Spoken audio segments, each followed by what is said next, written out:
حاضرین محفل السلام علیکم ورحمۃ اللہ وبرکاتہ۔ الحمد للہ وکفی وسلام علی عبادہ الذین اصطفی، اما بعد فاعوذ باللہ من الشیطان الرجیم، بسم اللہ الرحمن الرحیم۔ قل لا اسألکم علیہ اجرا الا المودۃ فی القربى، صدق اللہ المولانا العظیم۔ وبلغنا رسوله النبي الأمين المختار الكريم، ونحن على ذلك لمن الشاهدين والشاكرين، والحمد لله رب العالمین۔ آئیے کچھ عرض و معروضات پیش کرنے سے قبل سب سے پہلے آقائے نامدار مدینے کے تاجدار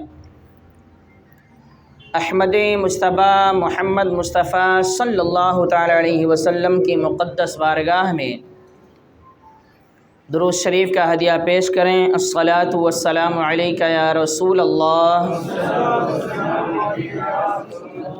الصلاۃ والسلام علیک یا حبیب اللہ،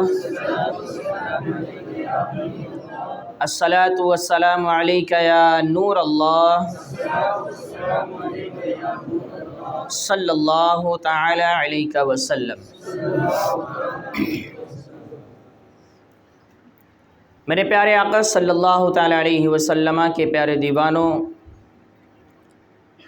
کل کی نشست میں، کل کے بیان میں اہل بیت کرام اور سادات کرام کی فضیلت پر گفتگو ہماری اور آپ کی ہوئی تھی۔ اہل بیت کرام میں خاص کر جن 5 شخصیتوں کا شمار کیا جاتا ہے، ان شخصیتوں میں ہر ایک کی الگ الگ بڑی بڑی فضیلتیں موجود ہیں۔ رسول اعظم صلی اللہ علیہ وسلم اپنے آپ میں بے مثال ہیں، آپ کا مثل نہ کبھی ہوا ہے اور نہ کبھی ہو سکتا ہے۔ علی مرتضیٰ کرم اللہ تعالی وجہ الکریم نبی کریم صلی اللہ علیہ وسلم کے بالکل چہیتے اور بہت پیارے چچا زاد بھائی اور داماد ہیں، اور آپ نے ان کو اپنی اہل بیت میں بھی شمار فرمایا۔ علی مرتضیٰ کی اہلیہ محترمہ حضرت فاطمہ الزہرا رضی اللہ تعالی عنہا، رسول اعظم صلی اللہ علیہ وسلم ان کے بارے میں فرماتے ہیں کہ یہ میرے جگر کا ٹکڑا ہے، جو اسے تکلیف پہنچائے گا وہ مجھے تکلیف پہنچائے گا۔ حسنین کریمین رضی اللہ تعالی عنہما رسول اعظم صلی اللہ علیہ وسلم کے کتنے چہیتے ہیں، اسی پر انشاءاللہ ہماری اور آپ کی گفتگو ہوگی، اور حسنین کریمین کی فضیلت پر، فاطمہ الزہرا رضی اللہ تعالی عنہا کی فضیلت پر کچھ گفتگو کرنے کی کوشش کروں گا۔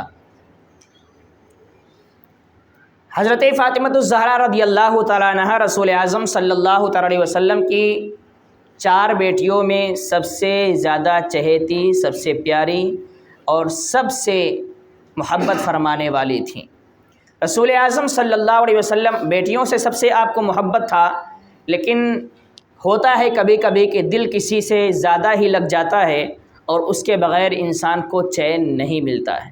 بس وہی کیفیت رسول اعظم صلی اللہ علیہ وسلم کی تھی، چاہے آپ کی لخت جگر حضرت فاطمہ الزہرا ہوں اور چاہے آپ کے دونوں نواسے حسنین کریمین ہوں، دونوں کے ساتھ ایسا لگاؤ آپ کو تھا کہ آپ جانتے ہیں کہ حسنین کریمین رضی اللہ تعالی عنہما اور رسول اعظم صلی اللہ علیہ وسلم، ایک مرتبہ ایک واقعہ ایسا پیش آیا۔ آپ جانتے ہیں کہ رسول اعظم کے ایک صاحبزادے تھے جن کا نام حضرت ابراہیم تھا، وہ بچپن ہی میں وصال فرما گئے تھے۔ ہوا کیا تھا واقعہ، ماجرا کیا تھا؟ ایک مرتبہ ایسا ہوا کہ رسول اعظم صلی اللہ علیہ وسلم حضرت امام حسین کو گود میں لے کے بیٹھے ہوئے ہیں، ایک طرف امام حسین ہیں اور ایک طرف آپ کے صاحبزادے حضرت ابراہیم ہیں، ایک طرف نواسا ہے اور ایک طرف سگا بیٹا ہے، دونوں گود میں موجود تھے۔ جبریل امی خدا کے حکم سے تشریف لاتے ہیں، کہتے ہیں یا رسول اللہ صلی اللہ علیہ وسلم، اللہ رب العزت ان دونوں میں سے کسی ایک کو اپنی بارگاہ میں بلانا چاہتا ہے۔ اب آپ بتائیں آپ کس کو چنتے ہیں؟ آپ کے پاس کون رہنا چاہتا ہے اور کس کے بارے میں فیصلہ فرمائیں گے کہ وہ خدا کی بارگاہ میں چلا جائے؟ جب رسول اعظم صلی اللہ تعالیٰ علیہ وسلم نے جبریل امی سے یہ سنا تو غور کرنے لگے کہ ایک طرف میرا بیٹا ہے اور ایک طرف میرا نواسہ ہے، اگر میں امام حسین کو خدا کے حوالے کر دوں تو امام حسین کے خدا کے جانے کے پاس سے صرف مجھے نہیں بلکہ میری لخت جگر فاطمہ کو بھی تکلیف ہوگی، اور یہ مجھے گوارا نہیں ہے۔ اگر میں اپنے بیٹے کو حوالے کر دوں گا تو صرف مجھے تکلیف ہوگی اور میں اپنی تکلیف کو برداشت کر سکتا ہوں، لیکن اپنی بیٹی کی تکلیف کو برداشت نہیں کر سکتا ہوں۔ رسول اعظم صلی اللہ علیہ وسلم نے فرمایا کہ حسین کو ہمارے پاس رہنے دو اور ابراہیم کو خدا کے حوالے کر دو، یہ میرا بیٹا ہے، یہ جائے گا تو غم مجھے ہوگا، میں برداشت کر لوں گا، لیکن حسین چلا گیا تو میری لخت جگر فاطمہ کو جو تکلیف ہوگی وہ تکلیف دے کر میں اپنے آپ کو سکون نہیں پہنچا پاؤں گا، لہٰذا حسین کو میرے پاس رہنے دو، یہی میرے آنکھوں کی ٹھنڈک بن کے ہماری نظروں کے سامنے رہے گا۔ اس واقعے کے 3 دن کے بعد ہی آپ کے صاحبزادے حضرت ابراہیم کا وصال ہو گیا اور امام حسین رضی اللہ تعالیٰ عنہ موجود رہے۔ اس واقعے کے بعد جب آپ کے لخت جگر کا وصال ہوا تو اس کے بعد سے رسول اعظم صلی اللہ علیہ وسلم جب بھی امام حسین کو دیکھتے تو سینے سے لگاتے اور آپ کے پیشانی کو بوسہ دیا کرتے تھے، اتنا پیار تھا رسول اعظم کو۔ حضرت فاطمہ الزہرا رضی اللہ تعالیٰ عنہ رسول اعظم صلی اللہ علیہ وسلم کی لخت جگر ہیں، بہت محبت ہے۔ ان کا مقام کیا ہے؟